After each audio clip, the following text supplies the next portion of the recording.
I know this video is long overdue, and if you guys read the title, you already know what we're about to talk about. We're going to talk about what's next for Tai-Tuivasa.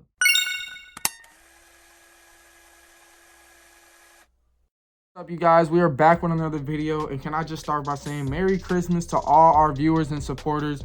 I really appreciate you guys. Words cannot describe how much I love you guys. But anyways, we're still going to be pushing content, so make sure you got your post notifications on. And if you like the video, man, drop a like and subscribe. Jumping into my first topic, what's next for Tai-Tuivasa? Guys, when you get knocked out in the UFC, it's not like, okay, let's get into another fight.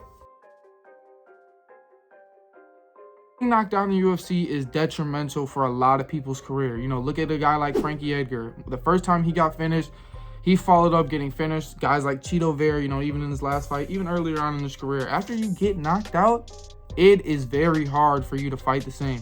Daniel Cormier would say the same. After he got finished by John Jones, he even said it changed his fighting style. He had to be more cautious because getting knocked out is nothing sweet.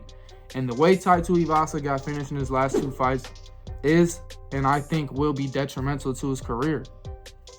Now, do we throw him a guy like Curtis Blades? Do we throw him a guy like Tom Aspinall?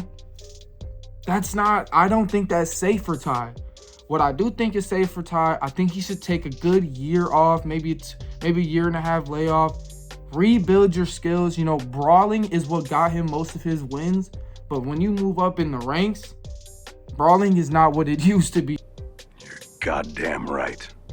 You try to brawl with a guy like Francis Ngannou, you're going to sleep. You try to brawl with a guy like Sergey Pavlovich, you're going to sleep. And Sergey Pavlovich wasn't throwing nothing too crazy. It was a lot of very straightforward stuff. Jabs, hooks, rights and lefts. It was very fundamental. It wasn't nothing too crazy. But this is all you need to win fights. And I think Tai-Tuivasa needs to find a mix to where he can still get inside and do damage to opponents, but also be safe. Because we all know Tai-Tuivasa has power in his hands.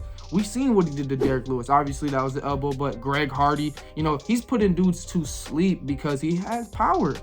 But a lot of the times he exposes himself. He makes himself wide open for his. Suragan kind of pretty much exposed him with the body kicks. He had nothing against that. He had to keep his hands down. And when you're keeping your hands down, you can set up attack for the top. And that's exactly what Suragan did. I mean, obviously, it's easier said than done. But it was an obvious map to beating Tai-Tuivasa. And with Sergey Pavlovich, all he did was just wait back, find open strikes, and he defeated them in under a minute with straight strikes.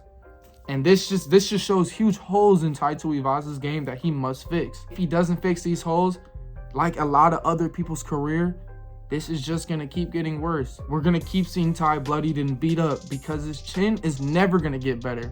When you get older, your chin doesn't get better. When you get knocked out, your chin doesn't get better. You must change your game up to be better. You must change your game up to be better. Presented by MMA Amateur. Report. Honestly, he's one of my more beloved fighters in the UFC, but you can tell that this is going to be big for him. Whatever he does next is going to be the biggest decision of his career, and it will decide his fate. What do you guys think? Do you guys think he should be thrown back in there with a top 5 contender, or should he take a break? You guys let me know in the comments. I appreciate you guys watching this video. Love y'all. Peace.